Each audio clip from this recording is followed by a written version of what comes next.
So this is the best record shop in Barnstaple, and that's a fantastic poster there for a concert that's going to take place a week tomorrow. And Matt, can you tell us a little bit about it? Yeah? There's a particular style of music which has recently been, I suppose, given a name called neoclassical. It's a combination of old 70s, early 80s style analog keyboards in a Jean-Michel Jarre, Vangelis, Tangerine Dream style, but also incorporating what I would call more organic, old-fashioned instruments, classical instruments, guitar, acoustic guitar, piano, that sort of thing. Now, I like a lot of this stuff. It's quite new. I buy a lot of LPs, albums by artists putting out this sort of stuff, and I would love to go and see this sort of thing.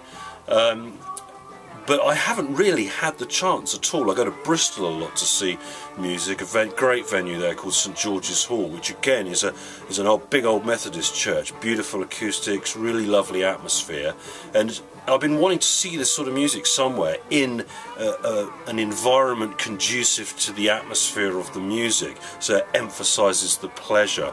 And in the end, I thought it would be a good idea to put it on myself, and the opportunity came from the old ladies that live in the Alms Houses and wanted me to organise a charity concert to highlight their plight and what needs doing on the Alms Houses. And I thought, ding, good opportunity to do something like this. They suggested the church, which I thought, yeah, great, church. I'd remembered that Tangerine Dream back in the 70s did a tour of cathedrals when they came over to Britain once. So I thought, smaller scale, that'd be great.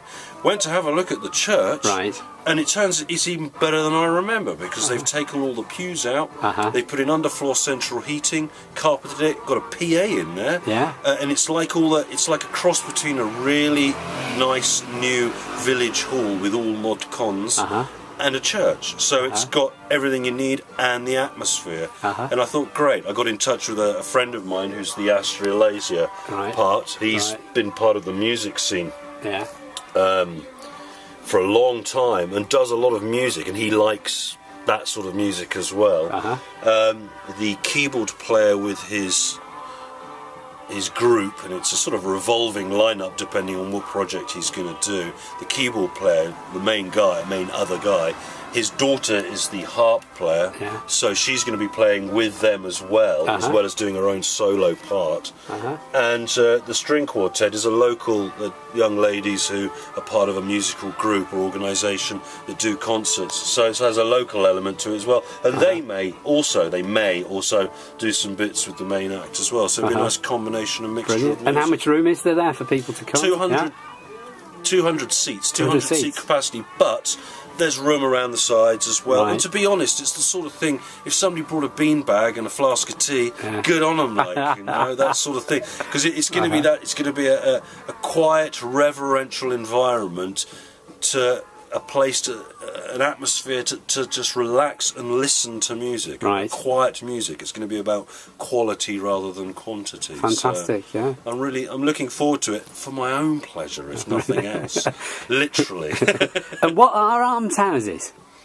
Alms Houses, I believe, and you get them around all over England, at least, probably other places. And one would have to check on the historical details, but as far as I know, they were community housing set up by a local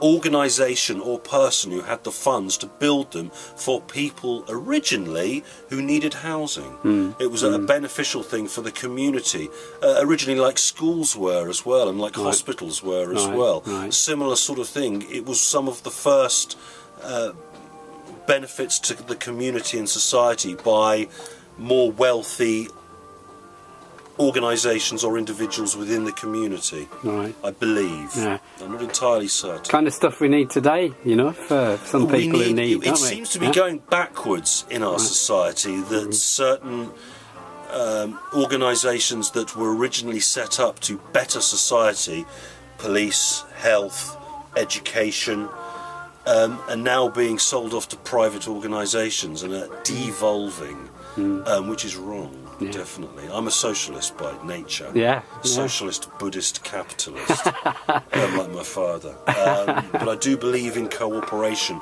rather than competition. Yeah. I believe in bettering myself from within, but while I'm cooperating with my community and fellow people. Yeah.